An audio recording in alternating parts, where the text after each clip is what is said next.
From the Oklahoman newsroom, it's time for Orange Alert, our weekly extended look at Oklahoma State football. I'm Jenny Carlson here in studio with OSU beat writer Scott Wright. Scott, spring football is here, but so was OSU Pro Day this week. A chance for NFL teams to come in, get a look at NFL hopefuls on the Cowboy roster last season.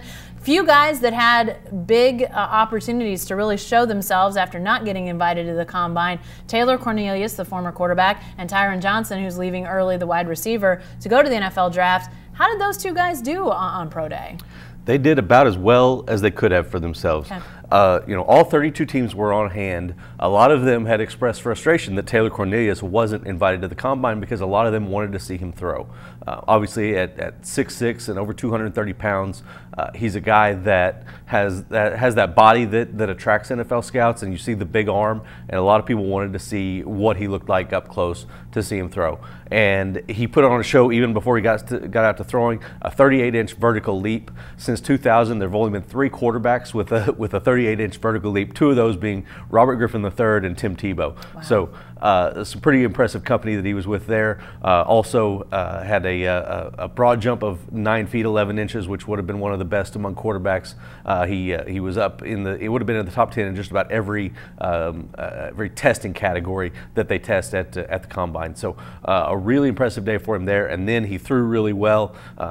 He ended up being 32 of 41 in his scripted part of the display, and most of those incompletions were to Josh Stewart, who was a late addition to everything. You could tell he was a step slower than he was back in 2014 when he was a star for the Cowboys.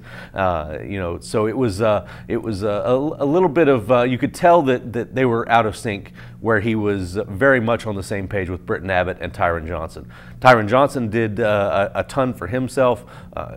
All the scouts keep their own stopwatches, so there's not a single official time the way that they have at the combine, but they sort of averaged out what everybody had on their stopwatches, and he came in the mid 4.3s, 4.34, 4.36, right in that range is about what Tyron Johnson ran in the 40-yard dash, and that was big for him. 16 reps on the bench press was a big deal for a guy who's not a huge guy at 193 pounds. So and then he didn't drop anything and showed his personality a little bit too, which is not necessarily a draftable skill, but it was a good thing, I think, for him, building relationships with some of the scouts and having some fun with some guys. And the Chiefs were very interested in him after everything was over. The Chiefs scout came out and was setting up cones and going through some footwork patterns with him and wanting to see some more from him. So Taylor Cornelius threw him some extra passes and had him running some different routes. So that was an important thing for Tyron Johnson. As you mentioned, Jenny, left a year early, didn't get an invite to the combine. So this was his big chance to show what he could do, and he took really good advantage of it. You mentioned that some teams voiced their displeasure not seeing Taylor Cornelius at the combine, Tyron Johnson not getting invited to the combine. Does that give us any indication where these two might land once draft day actually gets here in April, or are we hearing maybe what they did on Pro Day is going to help them jump up a little bit? It's hard to tell at this point just yet, but Tyron Johnson did nothing but help himself. So he probably has put himself on a lot of teams' radars. There were a lot of coaches who were watching there at the end as the Chief scout was having him go through those extra drills. The Colts, the Bears, and a few other teams were watching very intently when other scouts had moved on to some different places. So he's probably put himself at least on the radar, similar to what Chris Lacey did a year ago, to at least be where he's going to be on the board late in the day on the 3rd day of the draft. Taylor Cornelius, probably the same thing. Good chance that he goes undrafted, but he's going to be scooped up quickly by somebody. And another guy that was maybe the unsung star of Pro Day, Britton Abbott, the fullback / tight end, whatever he might be at the next level, did everything well. He worked as a long snapper for Matt Hockett to punt. He really did everything. He caught passes well. He ran in the high 4.6s on the 40. Did a lot of things really well at the combine. That's probably going to get him a chance You don't see a lot of fullbacks get drafted, but he's going to be a guy that's in a camp somewhere as well. Well, and I have to think a guy like Blake Jarwin having success with the Dallas Cowboys at tight end probably helps Britton Abbott's chances moving forward. Yeah, absolutely. And he's a different type of guy, but a very talented player, and has done nothing but been a positive influence. Very intelligent as well. A 4.0 student and an academic scholar all the way through his career. All right, let's talk about some guys that really didn't do a ton. Justice Hill at the top of that list. He was a combine invite, was having a great combine, then pulled a hammy on his second 40-yard dash in Indianapolis. Not doing anything at OSU Pro Day. Is that all right? I think it was. A lot of people were questioning whether that was an issue or not. Even talking to the medical advice that he was getting, they were kind of 50-50. They said he could have done some stuff if he wanted to, but they sort of advised against it. I don't think that it really hurts him, because it makes sure that he gets healthy, and now he can start having those private workouts for the teams that are genuinely interested in drafting him when they come to Stillwater to see him, and he'll be healthy for those things. I don't think that he needed to go out. He obviously wasn't going to go run the 40 again. He already ran the fastest time of any running back at the combine. He wasn't going to do that again, or any of the other agility drills that were out there. So it would have been a pretty basic workout for him if he had done anything at all. And so now I think that he can go ahead and take a little extra time, make sure that hamstring is healthy for any private workouts that NFL teams want to do with him, and that's going to help him as much as anything. So he really did so well at the combine in that little time that he was healthy, that he boosted his stock quite a bit, and he didn't have a lot to gain by going out there on Pro Day. This was a different kind of pro day than a year ago when you had Mason Rudolph, James Washington, you mentioned Chris Lacey, Marcel Aitman, a much bigger crop of guys, but yet all 32 teams in Stillwater for pro day. What's your sense at this point about how many guys we could potentially see get taken during the draft? We know free agency obviously might scoop up several more, right, but where's that number? Where's that list right now for OSU? I'm still definitely at 2. I definitely think that Jordan Brelford and Justice Hill are going to be drafted. And then the third guy is where it kind of gets a little, it comes down to needs and what teams are looking for in the 6th and 7th rounds. Marcel Aitman and Trey Flowers last year were drafted in very different spots than what I would have expected. And different things happen. I thought that the Chris Lacey might have snuck in there at a different spot. So you don't know what's going to happen in that 5th, 6th, 7th round, but I think that Tyron Johnson, Taylor Cornelius definitely put themselves on the map and are going to be at least have a shot at being that 3rd, maybe even 4th guy if they both sneak in there. But definitely those two. I think Brelford and Hill helped themselves as much as they possibly could, and are 3rd to 6th round guys. All right, well, we'll keep watching that as those guys move up and down with the analysis that's out there before the draft. But as I mentioned earlier, there's actual spring football going on in Stillwater as well. The current Cowboys are getting after it, and we had a chance earlier this week to get in front of Sean Gleason for the first time, the new offensive coordinator.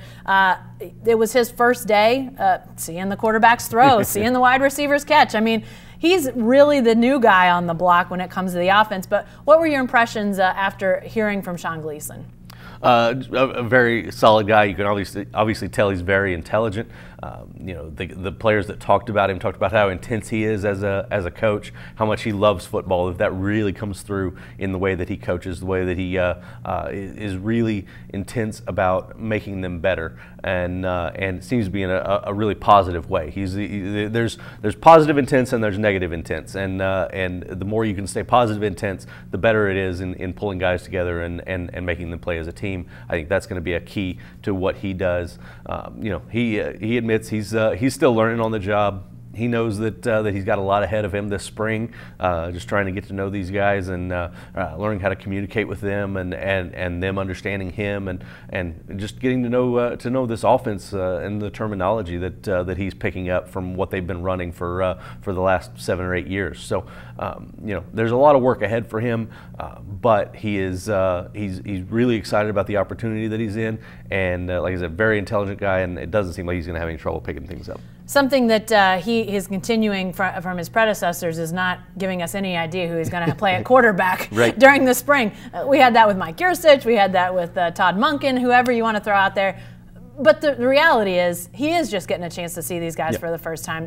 What do you think is going to be the biggest thing that Sean Gleason will bring to the table as it relates to these quarterbacks in this battle that's going on? Well, you know, a lot of it is going to be communication and them understanding him and understanding the reads that he's expecting them to make and getting comfortable in what this offense is going to look like with him and new offensive line coach Charlie Dickey and those influences, because this is a different. It's going to be a little bit different than what Mike Yurcich ran last year. You know, different types of guys at quarterback. You know, the fact that Gleason has had one season with a pocket passer who's gone on to the NFL in Chad Kanoff, and then last year with John Lovett at Princeton with a dual threat guy who threw for 200 yards a game and rushed for almost 100 yards a game. So he's got the ability to adapt to his players, and I think that that's going to be a big key in finding out where he's comfortable with this offense going as he looks at Drew Brown, who is you know, a mobile guy, but not as fast as Spencer Sanders. Sanders, a guy that can really take off and run the ball well. So, you know, figuring out exactly how he wants to mold this offense into his own is going to be a big part of choosing that quarterback. Another guy that talked earlier this week was defensive coordinator Jim Knowles. We don't get a chance to talk to him extended very often, but had a chance to sort of pick his brain as spring gets underway. His defense might have had its best performance of the year last season in the bowl game, which, you know, most recent time they've been on the field. What did Knowles have to say about this spring and what he'd like to see out of his defense? He's really excited going in. Obviously, they've got some big holes to fill, particularly on the defensive line, but he's got a secondary that everybody across the board is familiar with him now and knows what he wants to do. They're suddenly the experienced ones after being the young guys and the new guys last year, even though a lot of those guys are true sophomores at this point, but 2 third-year starters at cornerback, which really excites Jim Knowles, and then safeties that are all familiar with him.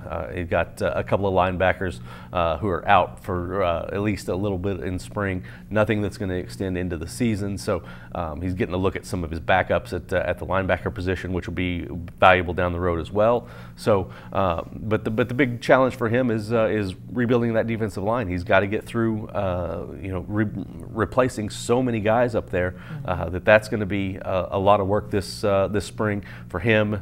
Joe Bob Clemens, Greg Richmond, all of those guys are going to be very busy in the spring and then on into the fall when the new freshmen show up to get that unit rebuilt.